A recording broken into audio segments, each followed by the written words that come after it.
Welcome to the Savera classes. Today I am going to start class 11th math NCERT chapter number 1 sets. What is sets? Sets क्या होता है? A set is a well defined collection of object. Well defined collection क्या होता है? Collection should not change from person to person. Means वैसा collection जो person to person change नहीं करता है उसे बोलते हैं वेल डिफाइंड कलेक्शन। और वही वेल डिफाइंड कलेक्शन ऑब्जेक्ट का सेट कहलाता है। जैसे फॉर एग्जांपल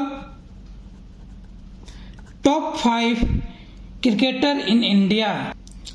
अब टॉप 5 क्रिकेटर इन इंडिया में किसी को सचिन तेंदुलकर पसंद है, किसी को विराट कोहली पसंद है, किसी को MS धोनी पसंद है, किसी को सौरव गांगुली, किसी को जसप्रीत बुमराह। ये कौन है? ये मान लीजिए कि ये गोलू है। ये गोलू ने अपना टॉप 5 क्रिकेटर पसंद किया, सचिन, विराट, MS, सौरव और बुमराह को। मोलू है, मोलू से पूछा गया कि भाई तुम बताओ कि इंडिया के टॉप 5 क्रिकेटर कौन कौन है। इसे बोला नहीं जी, रोहित शर्मा, दिनेश कार्तिक, सचिन तेंदुलकर, राहुल द्रविड़, VVS लक्ष्मण। तो मोलू का पसंद कोई और है, थर्ड पर्सन कोई और आएगा, उसका पसंद कुछ और हो सकता है। तो ये क्या हुआ? ये person to person collection vary किया।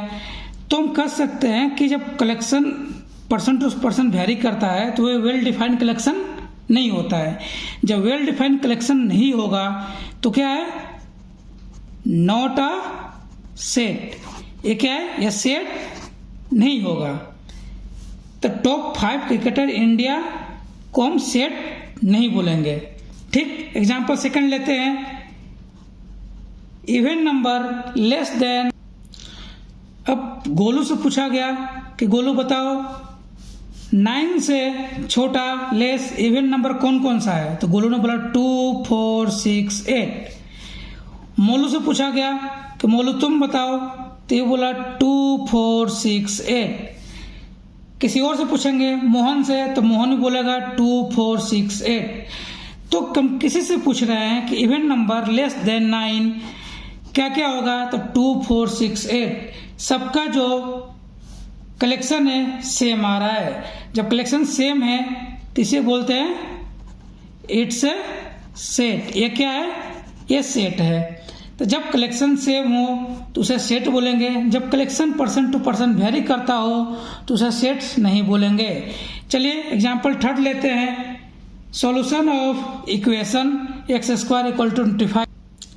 अब x² = 25 का निकालना है सॉल्यूशन, मीन्स x का वैल्यू निकालना है। तो x क्या होगा? या तो +5 होगा या -5 होगा। +5 का स्क्वायर करेंगे तो 25 आएगा, -5 का स्क्वायर करेंगे तो 25 आएगा। तो इसका दो ही सोल्यूशन होगा, +5 और -5। अब ये किसी से बोलेंगे तो सोल्यूशन बोलेंगे यही होगा। तो सबका जब कॉमन सोल्यूशन होगा तो क्या होगा? वेल डिफाइंड कलेक्शन हो गया। वेल डिफाइंड कलेक्शन हो गया तो क्या होगा? It's a set. इसे बोलेंगे कि ये सेट है। फोर्थ लेते हैं। Vowels in English alphabet.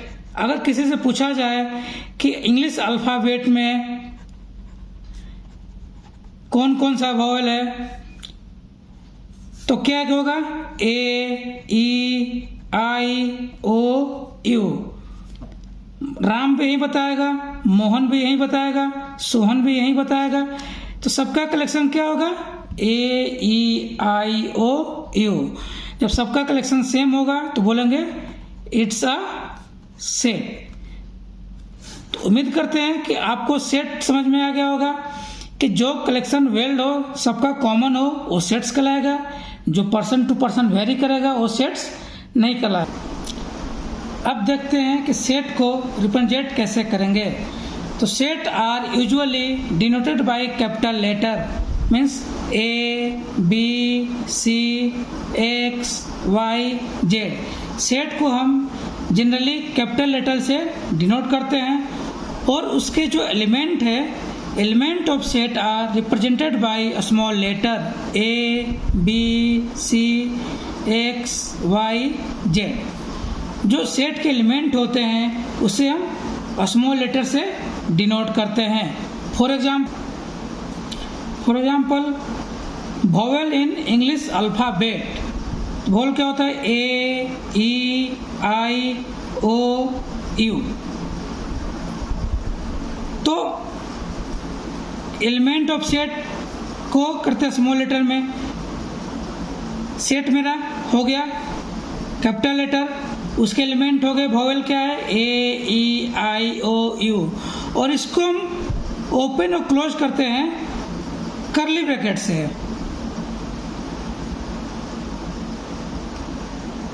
ठीक है, और जो भी एलिमेंट होते हैं इसको कॉमा से सेपरेट करते हैं। सेपरेटेड बाय कॉमाज, जो भी एलिमेंट होंगे उसे कॉमा सेपरेट करेंगे और पूरे एलिमेंट को हम कर्ली ब्रेसेस से इंक्लोज करते हैं। और जो मेरा सेट होता है इसे हम किससे करते हैं? कैपिटल लेटर से करते हैं। ठीक है, क्लियर है? जैसे अगर A is an element of set A, कोई A है जो A का सेट A का एलिमेंट है, तो उसे बोलते हैं A belongs to A, A belongs to A, जिसको मैथमेटिकली लिखते हैं ग्रीक भाषा में A belongs to A। A क्या है? इप्सिलन है, इसे बोलते हैं इप्सिलन। इप्सिलन A belongs to A। अगर कोई ऐसा है कि जो A से बिलोंग नहीं करता है, जैसे B is not a element of set A, B जो है सेट A का एलिमेंट नहीं है, तो इसे लिखेंगे B does not belongs to A। इसे रीड कैसे करेंगे? B does not belongs to A, B does not belong to A। चलिए अब हम आगे देखते हैं मैथमेटिकल सेट्स, जैसे for example set of all natural number. तो चलिए एक थोड़ा सा बेसिक जो नंबर सिस्टम होता है हमारा, नंबर सिस्टम का बेसिक थोड़ा सा पढ़ लेते हैं। जिस बच्चे को थोड़ा सा भूल गए हो, 9th क्लास में पढ़ना था हमें नंबर सिस्टम, तो थोड़ा सा जाते हैं 2-4 मिनट के लिए, फिर हम लोग वापस टॉपिक पर आएंगे। जैसे क्या होता है नेचुरल नंबर? नेचुरल नंबर क्या होता है? 1, 2, 3, 4, इसे बोलते हैं नेचुरल नंबर। अगर नेचुरल नंबर में हम ऐड कर दे, क्या ऐड कर दे? 0, तो क्या बनता है? Whole number. क्या बनता है? Whole number. होल नंबर क्या होता है? 0, 1, 2, 3। ठीक, अब होल नंबर में हमने ऐड कर दिया क्या? Negative number. हमने क्या ऐड किया? Negative number. तो क्या बन जाता है? इंटीजर्स। इंटीजर्स, इंटीजर्स क्या होता है? 0, 1, 2, 3, -1, -2, -3। हमने क्या किया? होल नंबर में, होल नंबर यहाँ से था, उसमें निगेटिव ऐड कर दिया, क्या बन गया? इंटीजर। अब इसमें हमने ऐड कर दिया, क्या ऐड कर दिया? फ्रैक्शन। फ्रैक्शन क्या होता है? 2.3, 5.7। तो फ्रैक्शन ऐड करने से ये क्या बन जाता है? Rational number. क्या बनता है? Rational number. रेशनल नंबर क्या होता है? which can be written in the form of P by Q, जिसे हम P by Q के फॉर्म में लिख सकते हैं। और P और Q क्या होता है? इंटीजर होता है। और Q should not be equal to 0, आपको सब याद होगा। ठीक, अब रेशनल नंबर हो गया। एक नाम और सुने होंगे, इरेशनल नंबर। इरेशनल नंबर ये क्या होता है? जिसको हम P by Q के फॉर्म में कैन नॉट बी रिटन। हम पी क्यू के फॉर्म में इसे नहीं लिख सकते हैं। जैसे बहुत फेमस एग्जांपल है पाई। पाई क्या होता है? 3.1559265, इस तरह से ये चलते जाता है। ये नंबर क्या होता है? Non terminating, non repeating. वैसा नंबर जो ना टर्मिनेट करे ना रिपीट करे उसे बोलते हैं इरेशनल नंबर। रेशनल नंबर दो तरह के होते हैं। एक होता है टर्मिनेटिंग, जो टर्मिनेट कर गया। सेकंड होता है non terminating, none terminating but repeating. या तो रेशनल नंबर टर्मिनेट कर जाएगा, अगर टर्मिनेट नहीं कर रहा है तो क्या करेगा? रिपीट करना स्टार्ट कर देगा। और इरेशनल नंबर क्या होता है? ना टर्मिनेट करेगा ना रिपीट करेगा। और एक लास्ट होता है रियल नंबर। रियल नंबर क्या होता है? Rational number plus irrational number. Means सारे जितने भी नंबर होते हैं जिसको हम it can be drawn on the number line, वो सभी नंबर जिसको हम नंबर लाइन पर ड्रॉ कर सकते हैं उसे बोलते हैं रियल नंबर। तो जो मेरा नंबर सिस्टम का बेसिक कंसेप्ट था हमने सीख लिया। सीख कर लिया हमने, एक बार रिकॉल कर लिया। अब हम चलते हैं सेट्स पर जहां इसका यूज करेंगे। चलिए देखते हैं sets of all natural number. Natural number क्या होता है? 1 2 3 4 5। और सेट को क्या करते हैं? कर्ली ब्रेसेस से बंद कर देते हैं। ठीक, ये सेट एम, इसको डिनोट करते हैं नेचुरल नंबर को एन से। तो एन जो मेरा क्या है? Set of all natural number है जिसको एन से डिनोट करते हैं। उसी तरह set of all whole number 0 से स्टार्ट होता है, इसको डिनोट करते हैं W से। उसी तरह set of all integer, integer में क्या होता है? नेगेटिव ऐड कर देते हैं होल नंबर में तो होता है इंटीजर। इंटीजर को क्या बोलते हैं? Z।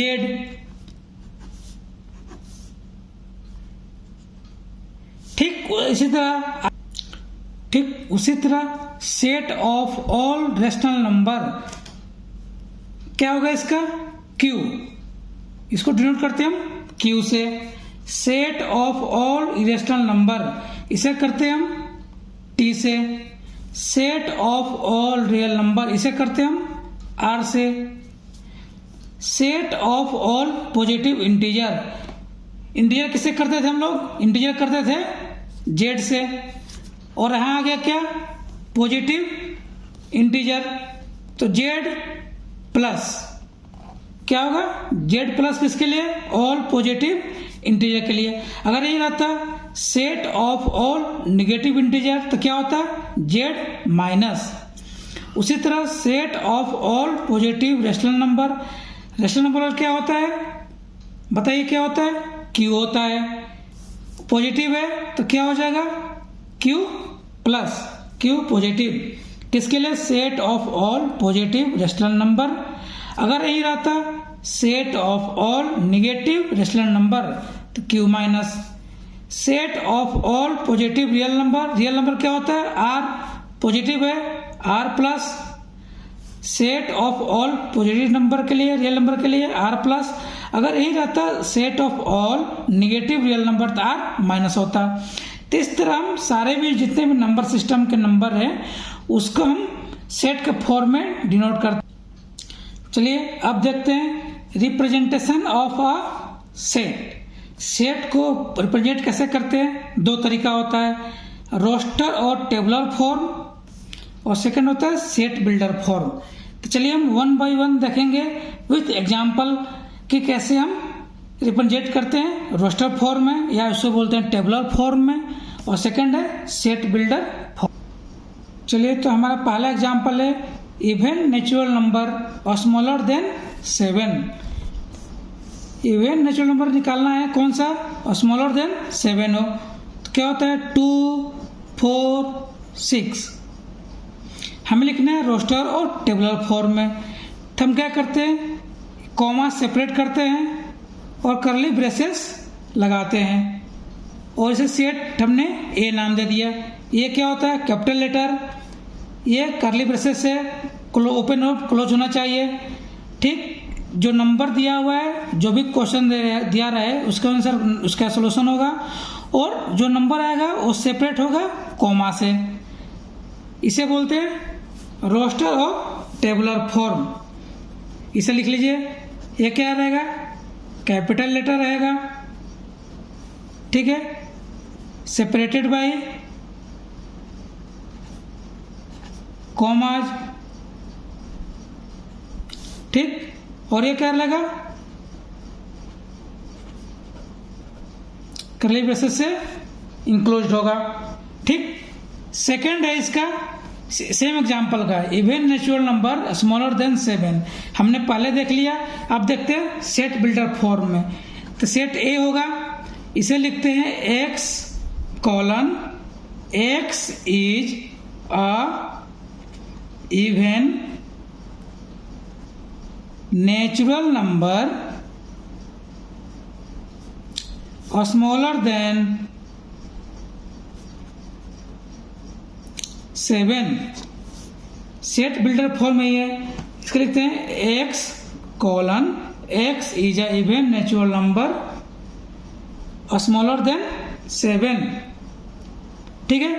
इसे रीड कैसे करते हैं, द सेट ऑफ ऑल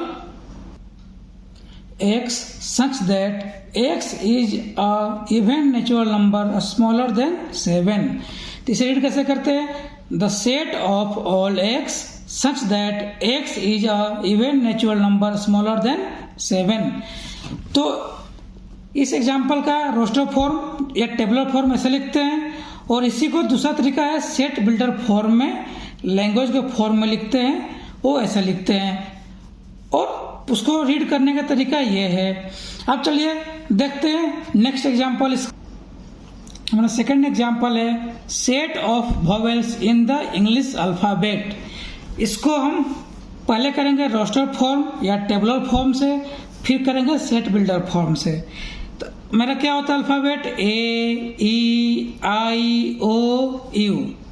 इसको हम लगाते हैं करली ब्रेसेस और जितने भी एलिमेंट है उसको कॉमा से सेपरेट करते हैं। तो मेरा सेट हो गया बी। सेट भी है ए, ई, आई, ओ, यू, वो क्या है set of vowel in the English alphabet. इसी को अगर हमें लिखना हो सेट बिल्डर फॉर्म में तो सेट बी क्या लिखेंगे, x colon x is a vowels in English alphabet. और इसे रीड कैसे करेंगे, the set of all x such that x is a vowels in English alphabet. ये क्या कर रहे हैं, ये रीड कर रहे हैं, लिखना ऐसे है और इसको पढ़ना इस तरह से है। तो उम्मीद करते हैं कि आज आपको जो भी पढ़ाया गया वो समझ में आया होगा। अगर जो कोई भी डाउट हो आप कमेंट बॉक्स में आप डाउट पूछ सकते हैं। हम अगले वीडियो में एक्सरसाइज 1.1 का क्वेश्चंस करेंगे। तब तक के लिए धन्यवाद, थैंक यू।